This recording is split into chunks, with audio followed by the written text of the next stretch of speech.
Hello, today we will be talking about the geological distribution of the brachiopods.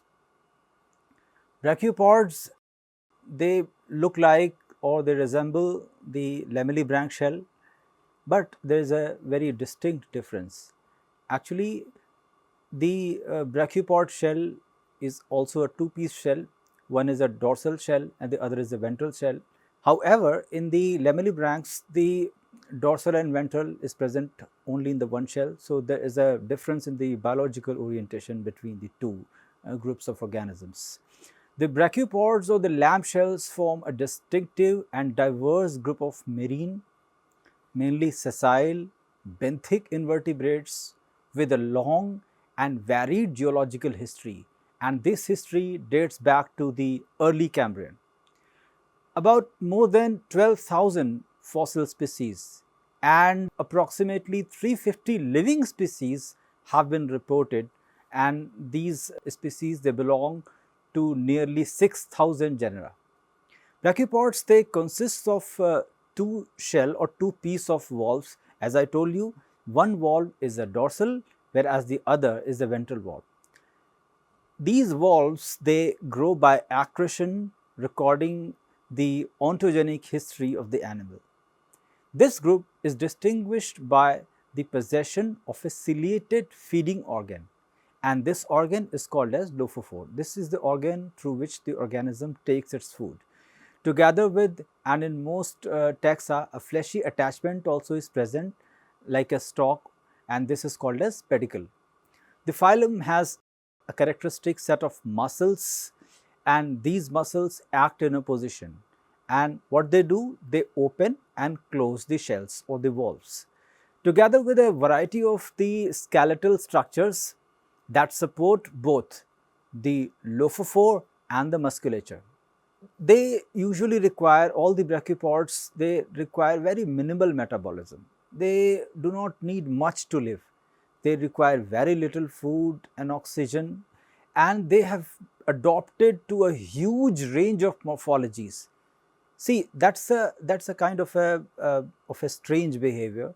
That means you see a huge range of morphologies even when the constraint is not that much in which the morphologies are required, and a wide range of ecological strategies during the history of nearly 600 million years. Now, let us talk about the distribution of the Brachiopoda. The brachiopods, as I told you, they are all marine and they are found in almost every part of the world. In the present day, they are much less numerous than in the former periods of the Earth's history. That means there were more diversity of the brachiopods in the geological past compared to now. There being only about 175 living species, and these 175 living species they belong to 60 genera. Of these species, there are 38 inarticulate and 137 articulates. That means the articulates are much more in number compared to the inarticulates. Brachiopods are most abundant between 15 and 100 fathoms. What is a fathom? Fathom is something like 1 fathom equals to 6 feet or 1.8 meters. And the relative scarcity in the littoral zone is probably due to the fact that most of them are attached by the pedicle and would easily become displaced by the rough waters or by the heavy turbulent currents of the shallow sea. As a whole, the brachiopoda are characteristics of the shallow water. Below 150 fathoms, that means to a greater depth, they soon become comparatively rare. That means the diversity decreases with increasing depth, but some species occur in deep water and in abyssal region down to about 2,900 fathoms also, and are characterized by the thin shells.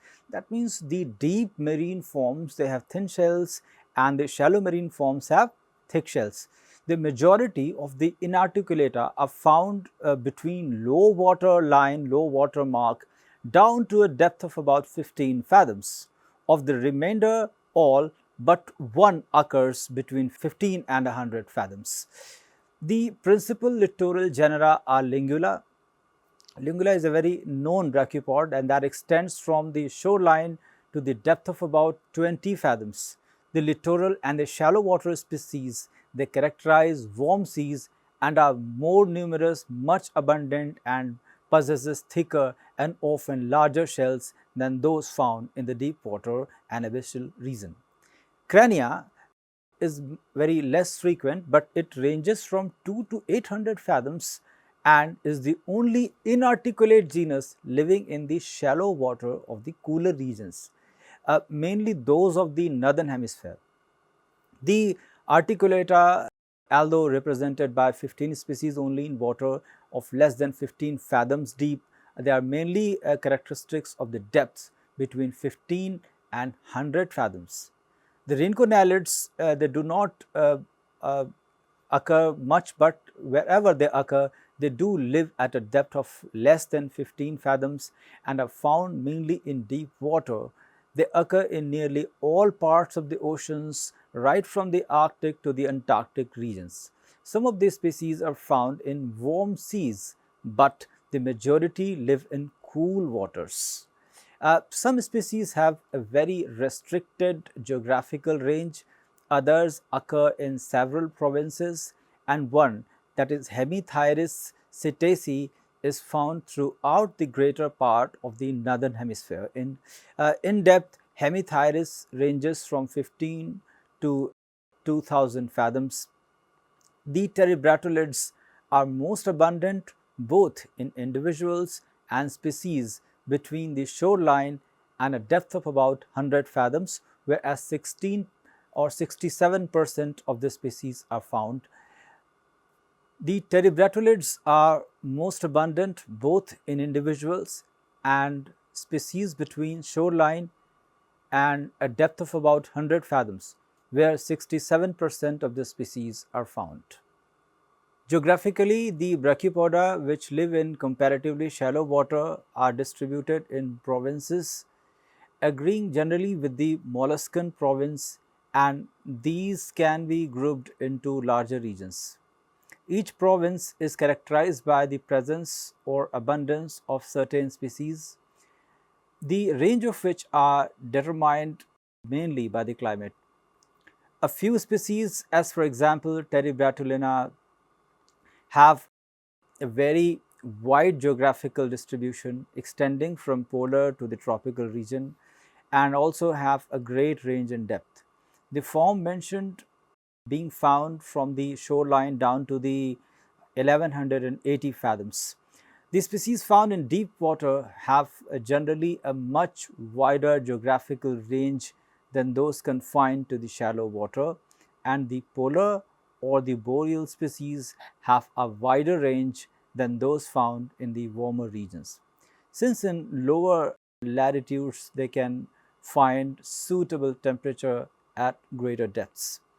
Since brachiopods are fixed, they are all fixed animals, as I told you, it is only in the free swimming and larval stage that the range of this species can be extended. In many genera, this stage is of short duration, so that migration can take place only in shallow water where there is some foundation to which the brachiopod can attach itself at the end of the free swimming stage. Brachiopods are very abundant in the Paleozoic and also into the Mesozoic formation or the system, and are usually well preserved on account of the fact that their shell generally consists of calcite.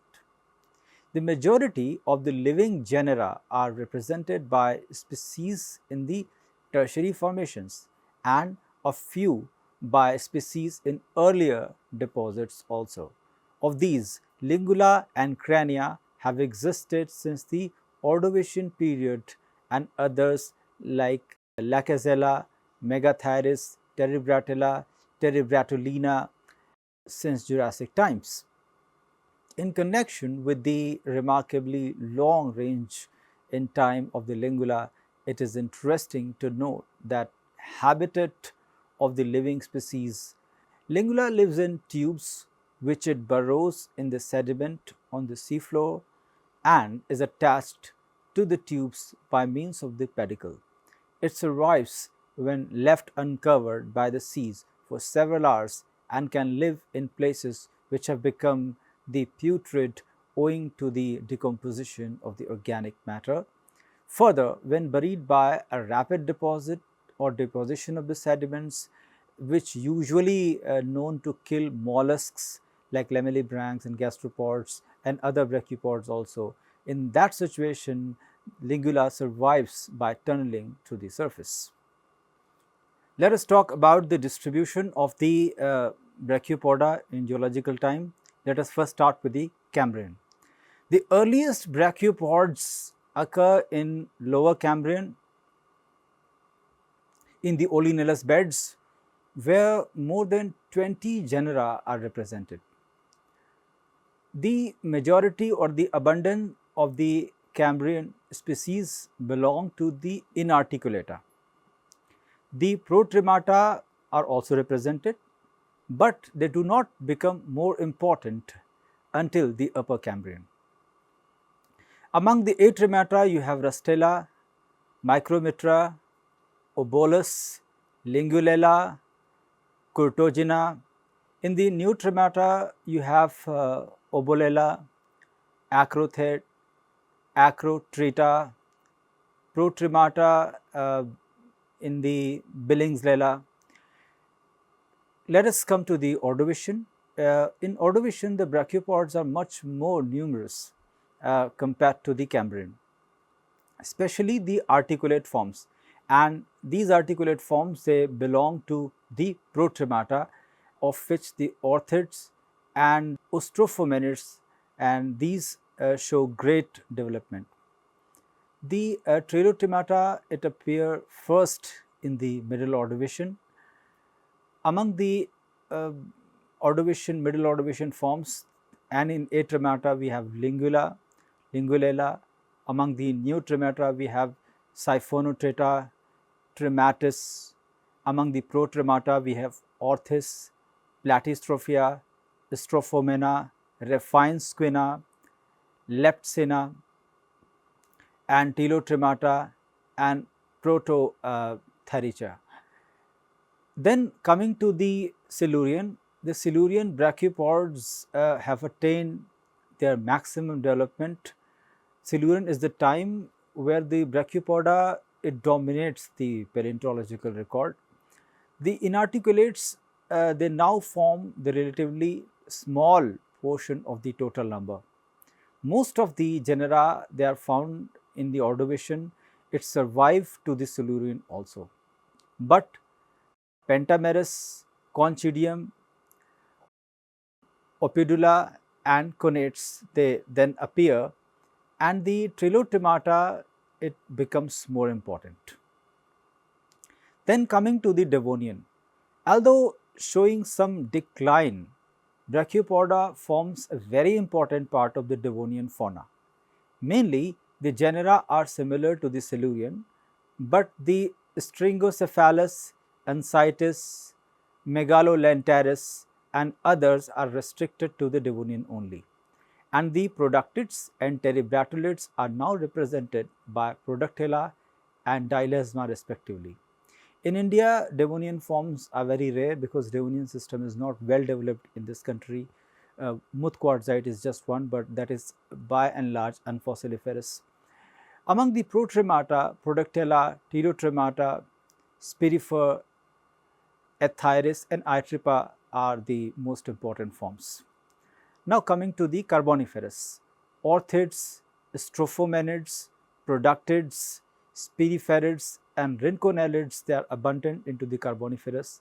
Under favorable conditions, inarticulates are also very common. Among the Atrimata, we have Lingula. Among the Neotrimata, we have Orbiculoidea, Crania. Among the Protrimata, we have Productus, Conates, Schizophoria. Among the Telotrimata, we have Spirifer and Martinia. Syringothyrus is confined to the Carboniferous only, Ephthyris and Dilesma. Then coming to the Permian times. Permian system is known by its prominent studies in the England. In England, the chief genera are Productus and the Camerophoria, Spirifer, Dilesma, and in salt range of India, we get most of the Permian forms, the Mongolia, etc., and many others are found like the Schizophoria, Streptorhynchus, then the Littonia and Spiriferella. Coming to the Triassic, after Permian Triassic mass extinction, we had some Triassic forms develop. Most of the Paleozoic genera have died out because of this mass extinction, but Spiriferina and Certina did persist into the Triassics. Spiriferaceae is confined to the Triassic only. The chief forms are Rhynchonellids and Terebratolids. Then comes the Jurassic. In Jurassic, the inarticulates are represented by Lingula, Orbiculoidea and Crania, which are sometimes abundant. Among Protrimata, it is represented only by Lacazella and its allies and the Codomella. The Trilotrimata is having the Spiriferina that survives into the lias. The abundance of species commonly referred to as the Terebratula, Megalania and Rhynchonella is a striking feature of the Jurassic. Among the Jurassic brachiopods especially, Terebratula and the Terebratulina also occur in Jurassic. Then comes the Cretaceous. In Cretaceous, the new Tremata is represented by Crania common into the chalk rocks. Protremata have the Thesidia and allied forms. Telotremata has the Terebratolids and Rhynchonellids and are still abundant. Terebratulina and Terebratella are more important than into the Jurassic. Then comes the Megas, Kingena and Trigonosiamus are confined to the Cretaceous. Then comes the tertiary forms. Brachiopods are poorly represented and form an insignificant part of the tertiary fauna. Nearly every form that belongs to the genera which are still living, for example, Lingula and Terebratula and Terebratulina, and also the Megalania. In England, the brachiopods are found chiefly in London clay and in the Pliocene deposits. This was the geological distribution of the brachiopods. Let me revise this point that the brachiopods, they were most prominent and proliferated into the geological past than compared to their modern and living counterparts.